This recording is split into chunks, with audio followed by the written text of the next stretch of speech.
All right, what's going on, guys? Jeff here, back again with another video. I understand it's been quite some time since my last video, so I just wanted to maybe give you guys a little bit of update before I actually move on with this video, which is that I'm going to be starting my job as a financial advisor in Singapore, especially because of how I've been talking about financial content on YouTube as much as well. And I do a lot of financial content on Instagram. If you're not following me, right down below in the description box down below, I post almost daily on my stories. I give people updates. If you have any questions, do just DM me there. I'll reply you within the day generally. And also for the last month, I've been away from the country. I've been going on a family trip with my family, with my girlfriend, and things of that nature. So during those whole period of time, I caught a cold, which is why my voice sound like this. But anyway, today I do want to talk about one of the most important, basically one of the most important market update that we all have in the market today, which is going to be the Straits of Hormuz. Let's talk about Iran. Okay, so this tiny little shipping lane carries about 20% of the oil supply, right? The world's oil supply, 20%.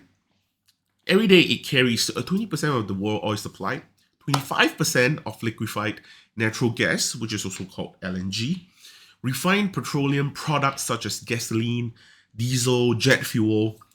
Of course, they also transport petrochemicals such as your polyethylene, methanol, ammonia, plastic feedstocks, and also your fertilizers such as your urea, ammonia, and sulfur, right? So now imagine if this entire thing just shut down. Oil prices doesn't just rise up a little bit, right? It would explode, which is why you're seeing in the markets in the recent weeks, oil prices actually spike up, which is why markets are generally getting a little bit of a hit, right? LNG prices surge, and then you see the fertilizer market panic, and eventually you will see food inflation come back again. Now, if you can recall what happened with Russia Ukraine, one of the biggest exporter of sunflower oil, wheat, and corn, that attack alone has created one of the most lasting inflation effect on food, especially that we're feeling even until today. And the global economy suddenly faces something like this that it hasn't really seen since the 1970s oil crisis. This geopolitical inflation shock is what we're going to be talking about today. Now, in this video, I'm going to be breaking down what happens next, right? Because since Iran has disrupted the Strait of Hormuz, what commodities are going to be spiking up next? What kind of shock it would send to the market afterwards? How China and Russia are actually positioning themselves for this entire war, and the 5 market signal investors should watch. Because if this war drags on, I believe that the real damage is not going to be on the battlefield, because all of these are just drones attacking, maybe some civilian, some bases, some military bases and things like that. But the real damage would actually be in global markets. Now, this war actually have multiple ways of playing out, right? And I'll explain some of the more plausible scenarios in 3 different scenario scheme. Now, the first scenario is what I like to call the short disruption. Now, if the strait is going to be disrupted for only a few weeks, your naval escorts basically would help to reopen the lanes and your tanker traffic stabilizes. Now, 2 weeks ago, I would believe that would be the case. However, it doesn't seem to be the case because Iran has been setting up sea mines, or at least they are talking about how they would be setting up sea mines. So just the pure fact that there is the uncertainty in our mind makes it impossible for any freighting companies or shipping companies to send anyone down those lanes. Now, once your tanker traffic stabilizes, your oil probably will trade somewhere between your $80 to $100 per barrel. It's slightly painful, right? Because it's going to be higher than your $60 average. It's going to be painful but manageable, right? Market generally would kind of adjust a little bit. Inflation definitely will bump higher temporarily, and your system effectively just absorb the shock, right? Your second scenario is what I like to call your prolonged disruption. Now, this is what I believe is going to be happening, the higher possibility of happening right now for us, right? So imagine Iran manages to keep the pressure on for shipping for the next few months, right? They don't need to be fully closing the straits. They just have to be selective on who actually gets to pass, which is exactly what's happening, especially on the headlines. So they're just creating this risk for every single tanker, making every tanker trip dangerous. Now, this is when your insurance premium would spike up because there's such a thing called war risk premiums. Now, your shipping companies would definitely hesitate, right? Because what is the point of us wanting to go with this risk? There's no reason for us to risk millions of dollars going in and then getting shot down by the Iranians, and then we just call it a day. You lose everything on the ship. It's not going to be worth it. And this will then create your energy supply shock, making it uncertain for energy prices. And in that scenario, oil can definitely move towards your $100 to $125 per barrel, which is why currently we are seeing oil prices kind of hover around those lines. And then, of course, at those levels, you're definitely going to be seeing your energy inflation spread through your entire economy. Because why oil is so important, right? It's because oil would help with your transportation, your manufacturing, even your food production. All these different causes will eventually rise. And of course, your central banks suddenly face a serious problem. Now, right now, I'm recording this video. It's the 18th of March at about 2 p.m. in Singapore, which means that the Federal Reserve is going to be going through their FOMC meeting tonight for Singapore. Well, later on after midnight, right? And I actually have my own set of beliefs of what I believe that the Federal Reserve is going to be coming up with. But for this video, I have to actually talk about how this whole Iran situation is going to be boggling the Federal Reserve, because they have this issue is that inflation goes up and growth slow down. This is what we call the classic stagflation environment that we talk about a lot on this channel as well, right? A lot of what 2022 when we talk about stagflation. And this is what the Federal Reserve is going to be worried about. Now, before this war actually broke out, the Federal Reserve has been quite adamant to say that they want rates to effectively remain as it is. They do not want to cut rates, they just want to keep the rates still. However, with these new developments on the war itself, what's going to be happening that is a possibility for the Federal Reserve is that they might even start to plot in rate hikes. And this is what's going to be concerning for the market in that sense, right? Because the Federal Reserve needs to be forward-looking. Fair enough, they might think that this Iran war might be transitory, which again, this is something that Jerome Powell don't want to say again, especially this is what he has been reiterating for the entirety of 2022, thinking that inflation was transitory.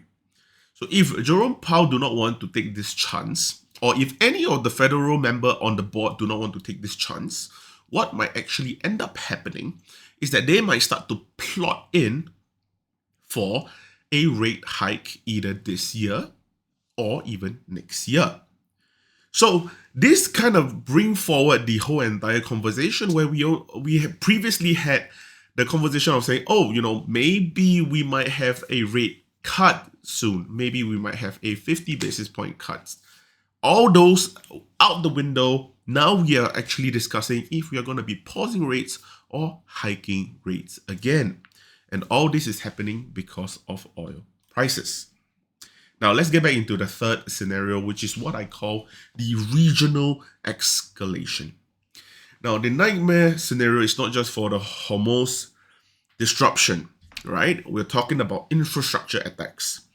Now during this war, if US and Israel were to hit any of the important structures like your export terminals, your refineries, your pipelines, your storage facilities, as of now, they are only hitting military bases and they are not trying to hit civilians for now.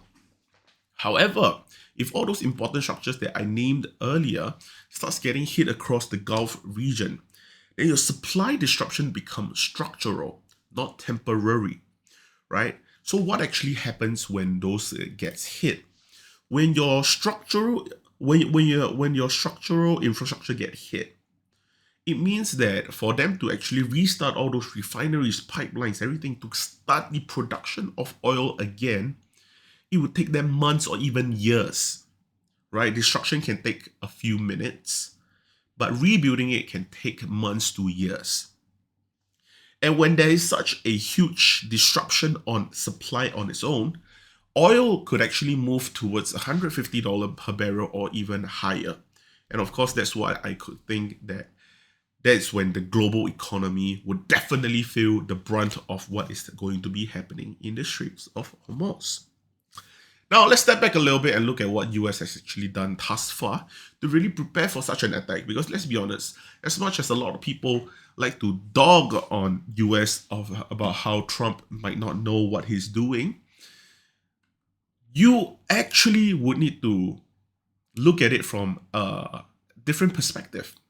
Now, this might feel like news from years ago, but US went to the Venezuela for this very reason. It was all part of US plan to attack Iran to begin with. With the Venezuela being the biggest oil producer in the world, US can effectively use it as a backup supply when war scenarios like what we're going through today shocks the supply.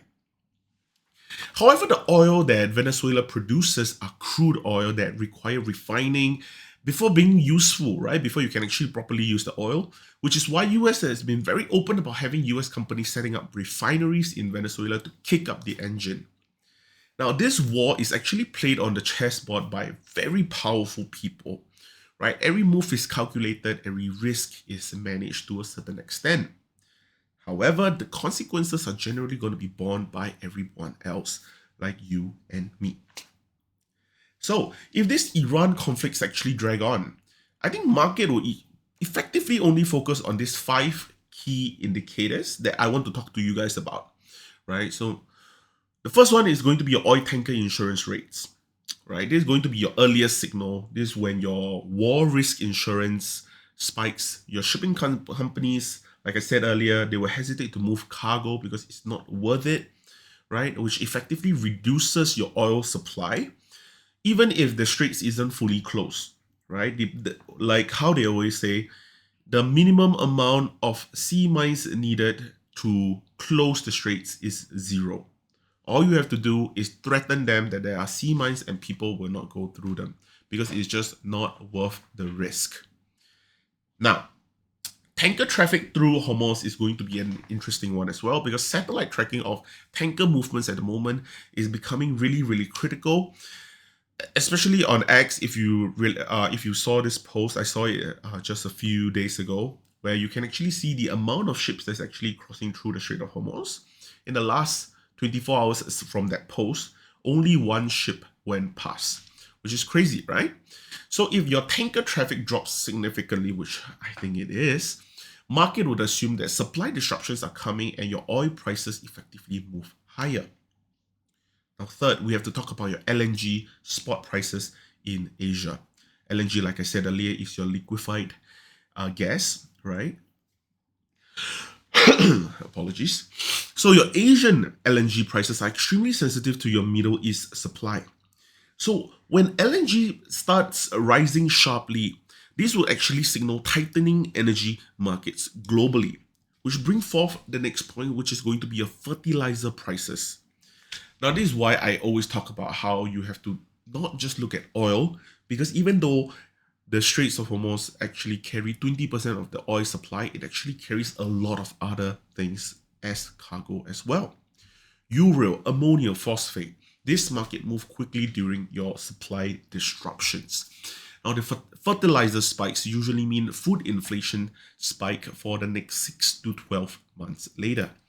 And imagine earlier when I was bringing up the whole Russia-Ukraine situation, with what Ukraine did, that has spiked your food inflation ongoing for 3 solid years of high food inflation. Right? If you actually went back to look at 2022, 2023, 2024, 2025, look through all those CPI, you would look at your food inflation consistently going up in price every single month. Now, with what is happening with Iran, you are not just affecting your food prices right now, you're affecting the bottom line of it. And the bottom line of it is going to be your fertilizers, right? Your corn can't grow, your wheat can't grow. This is not just how, because the way that we try to ease off the burden from what Ukraine actually set off as a supply shock is that we just bring it over to Brazil, bring it over to China. We can just import from other places.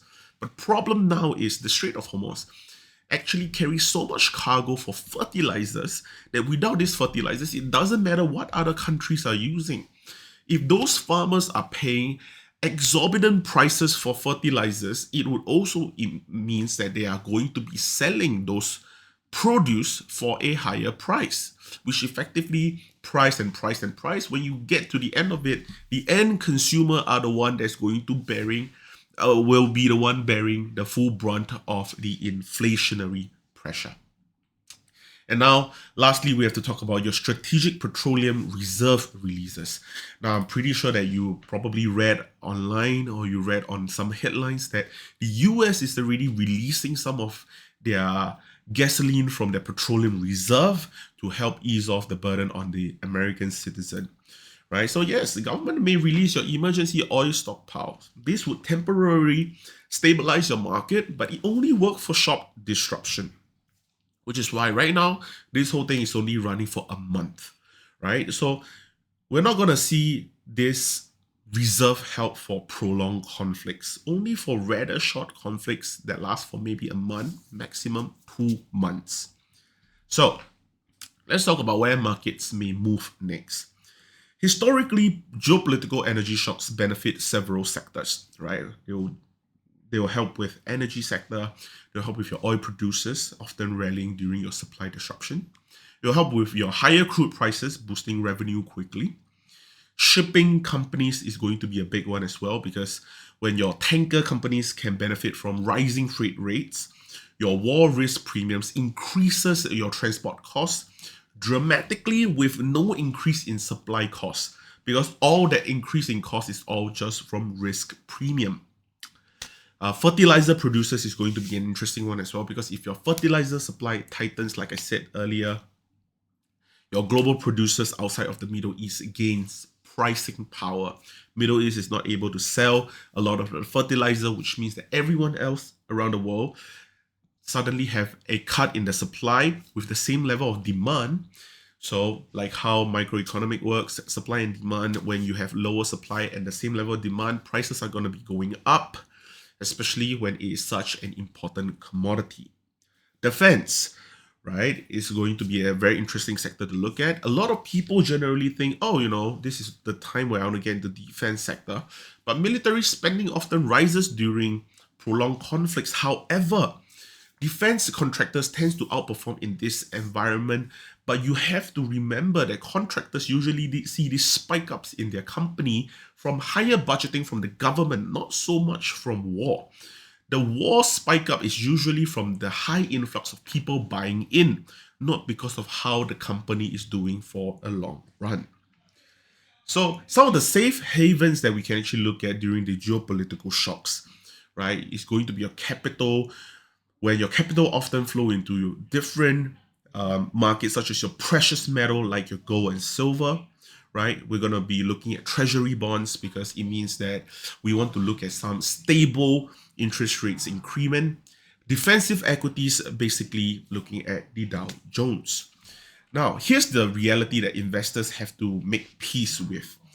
If these conflicts remains short, markets effectively will just absorb the shock, right? Just looking at how the market has been performing for the last 3 to 5 months alone, I realize that the market right now is so pumped with money and people are just fully focused on buying every single dip there is.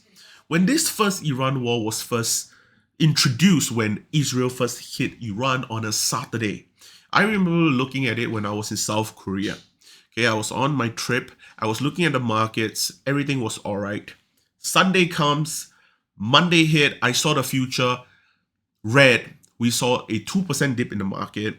By the time the market opened, green. The QQQ, which is the Nasdaq, effectively had a move of 5% in the market because we saw the QQQ go down 3% and then it ended at 2% increase, right? A full 5% move in the NASDAQ because everybody is fully focused on buying the dip. So, if Iran managed to drag this war out, the impact that spreads far beyond the Middle East, my concern now is that the US is not really afraid of losing this war. However, what they should be afraid of is having this war go on for decades.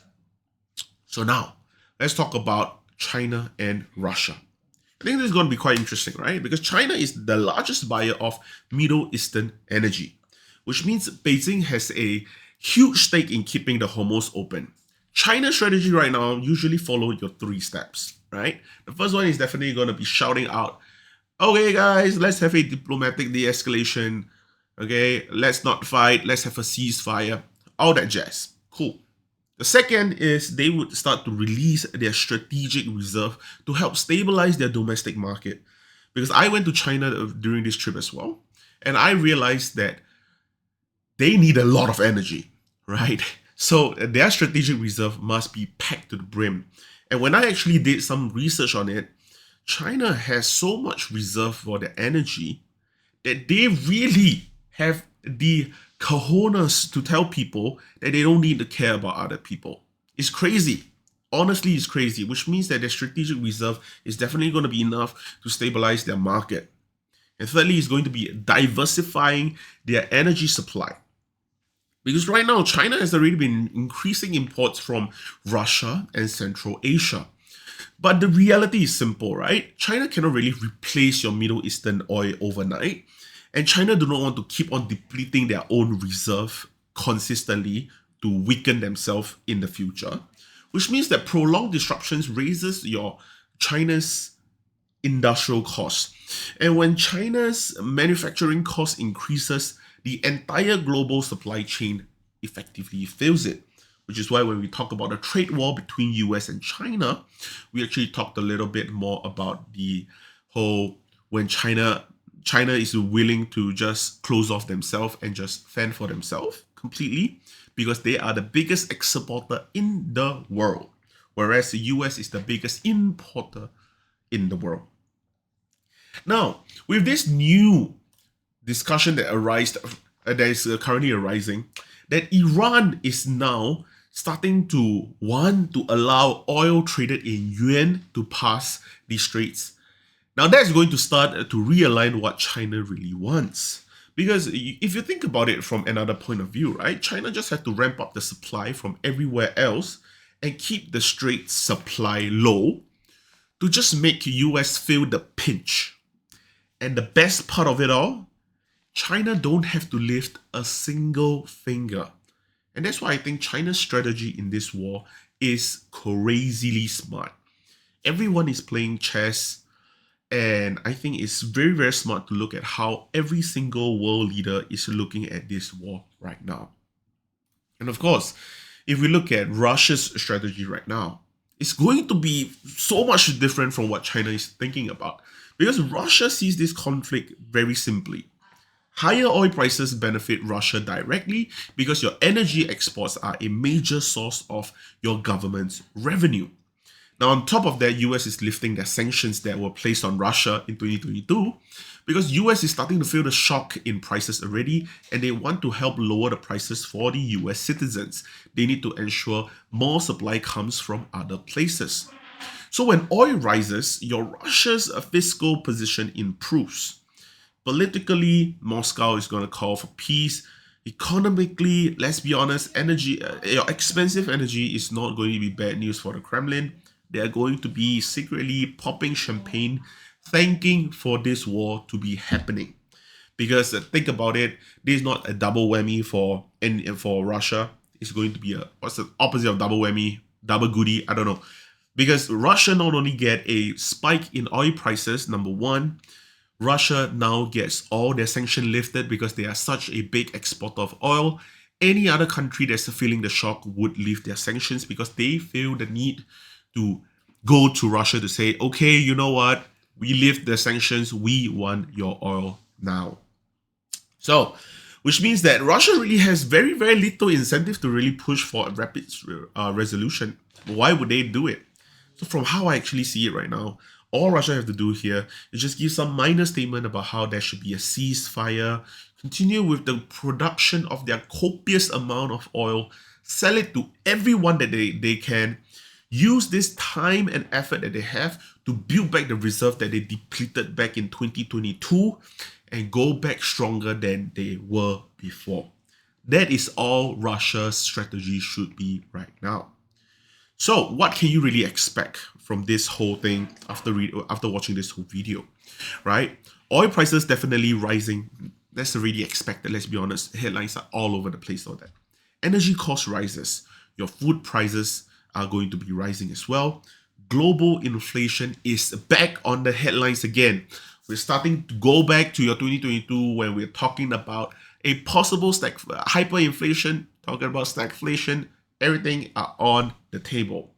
And all because of a shipping lane barely 50 kilometers wide.